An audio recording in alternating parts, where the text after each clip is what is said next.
Feedback time to Cheza. Whoa!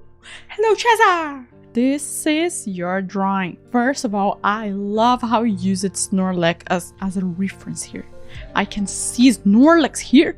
Snorlax perfectly here. Perfect. But since we can see that this should be a spotlight, maybe we will be needing to make everything darker around. We need to think that if we want someone to be a spotlight, the rest need to be dark light. No wait, if someone wants to be a spotlight, the rest must be not light, must be darkness. This is the first thing that I see in this drawing. Let's go into that. I'm going to use a soft brush and change to multiply. And start making everything around darker. Oh damn, not this hard. Yes.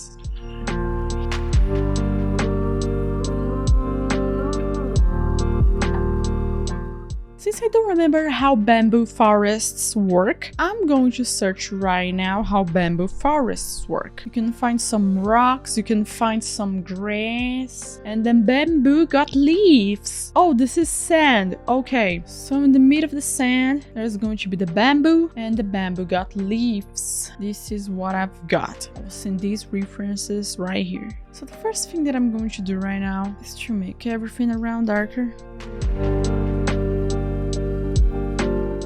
Now we must do the shadow being casted down here.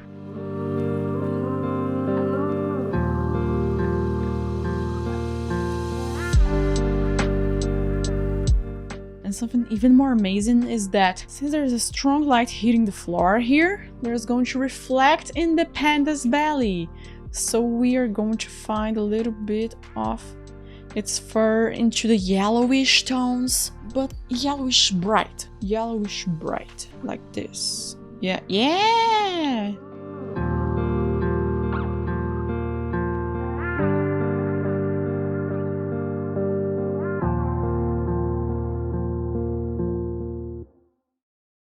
Now let's go and add some rocks and leaves.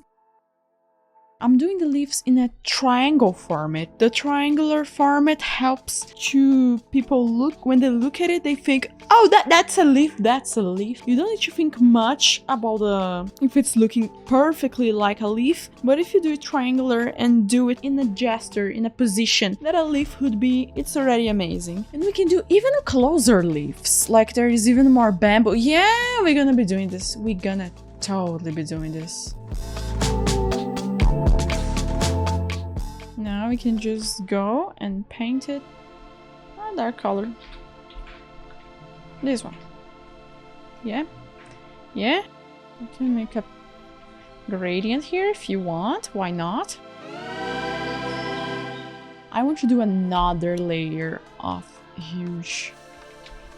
those things that I was saying the name right now that I don't remember. Bamboo!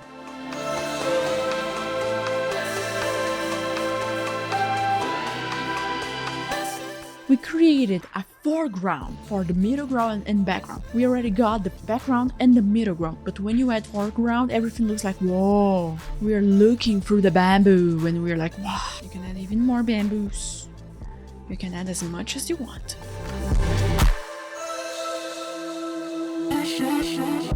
Okay, the sand here. I'm going to make the sand a little bit brighter.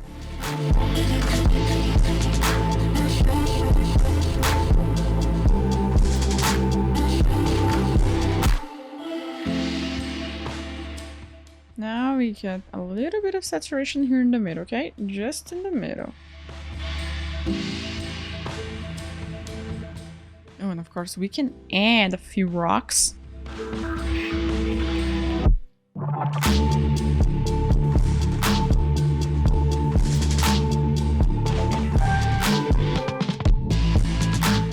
Simple rocks. We are not looking to steal the attention of the main character. We just want to go, hey, look at this. From what I see in the background, there's like this layer. Is this a bush? It looks like some kind of bush. Are there bushes on bamboo places? I don't seeing these references? I believe I don't see it. I'm searching here real life examples. Oh, there is! Haha! There is this wheat thing. Haha! She has searched all of it. You go, girl! That's amazing. Seriously, that's amazing. I don't plan on going all the way and drawing it, so I'm going to use a brush. A free brush pack from Neytirix. Yeah, greens. Huge green. Damn. Okay, it's close to yellow colors.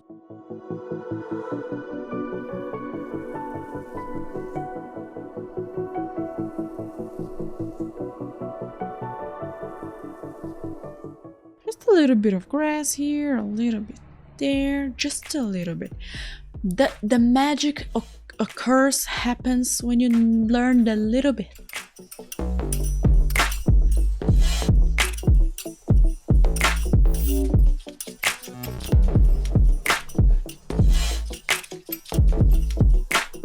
We can go with big ones like this, yeah. And now everything looks like it's forming an arrow in the direction of the main character. Look at this, so pretty. Adding organic matter is about adding things that are spontaneous, adding things that are there to follow a format or to just go crazy and don't really follow a format. In this case, those leaves are doing a great job. When you are drawing, try to think, hey, is this part where I have the most, where I struggle the most? Which part am I struggling the most? As an example, you are getting amazing at doing characters and adding an ambient light, the background, all of it together. Maybe the struggle here would be to make it more organic, like everything's going 200% well together. Like that kind of number, 200% well together. That's the type of thing that we would like to see here. Oh, I can add small ones too. Careful to not add too many details.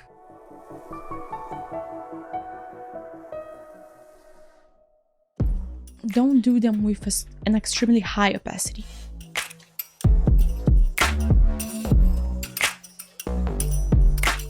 What I'm going to do right now is compare the differences and see if I lost some part of the essence of this pic, because I can't lose the essence in the middle of the process. So we gotta be careful to not lose the essence. That's really important. Something that I believe that I lost the essence here is not making it magical. It's not magical now. I can make it even more magical.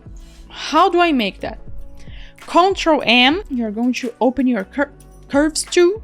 You can see the curves too. Now we're gonna see how we can change the colors with the levels at the same time. Here we are making everything looks warmer. Look at this. Our scene improved a lot just by picking on specifically channel red and making it go up here in the middle.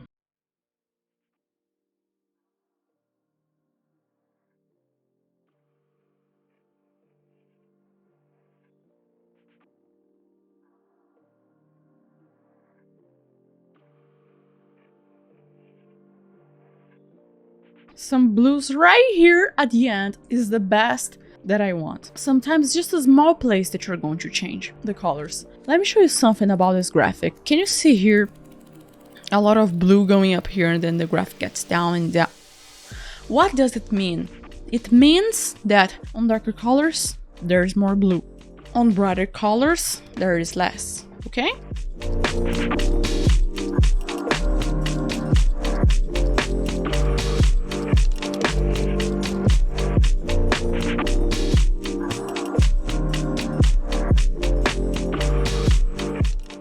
Click on OK. You can see right now the before and after. Whoa! Whoa, whoa, whoa. Whoa, whoa, whoa, whoa, whoa. I get surprised when I do this. I truly get surprised. Because we are so much used into seeing a certain color that we forget, like, what if we do a different color? Okay, above of this, I'm going to change the color of the ambient light. Just a little bit into a more warm tone in the middle. Going to use a normal brush for it. Transfer on, don't forget transfer.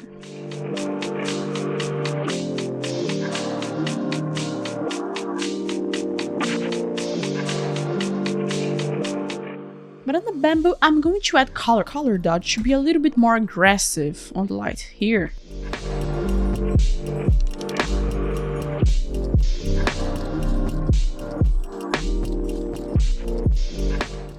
your colors and make it darker.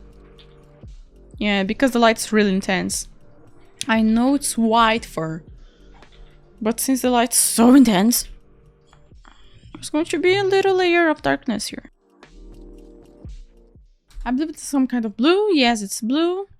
So, a little bit brighter down here, reflection from the floor. But since the light's coming totally from upwards, 90 degrees, this is going to be half. We're in the middle a little bit darker so we can separate, like, hey, there is a little nose here.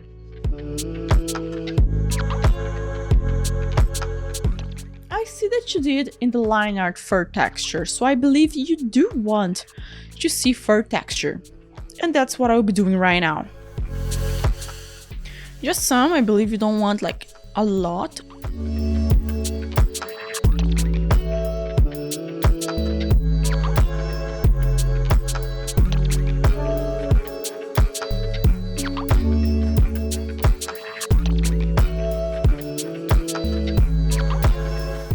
If light's coming from above and the feet is in a little bit of an angular diagonal way, this side's going to be darker. This side's going to be darker, darker, darker. The more close to the shoulder, brighter. The less close to the shoulder, darker. In this case, the ears, it's different because we are just looking for silhouette. We are looking for silhouette, so we are going to keep it darker even if the light's coming from above.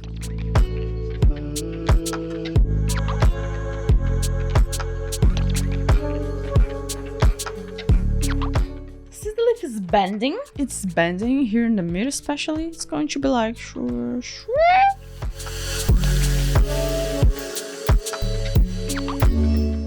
this leaf can be so bright, like linear dodge add bright.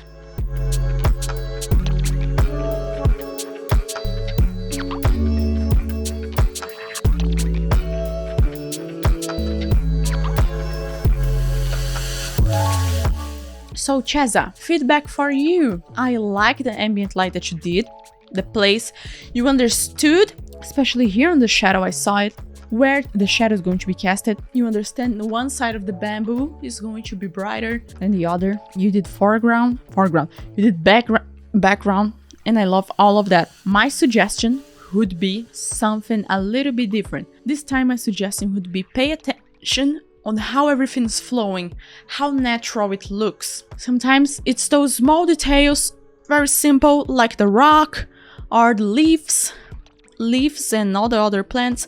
Foreground can make the piece even more amazing. That would be the biggest change. And on the main character, I didn't need to change anything on the drawing of the character silhouette-wise. I didn't. This character, amazing. You did great on using reference here. You did an amazing job using reference here. I will only say where the shadow is going to be, where the shadow is going to, where the light's going to. Pretty much. You go, girl. You're improving fast. Let's go. People watching this on YouTube, tell me in the chat if you have any question. We have a game road and a Patreon if you want to get this type of tutorial, a full paintover feedback. Just check out our Patreon. You can be the next one having a full paintover. And I'll be seeing you guys in the next one. Bye-bye! Wow!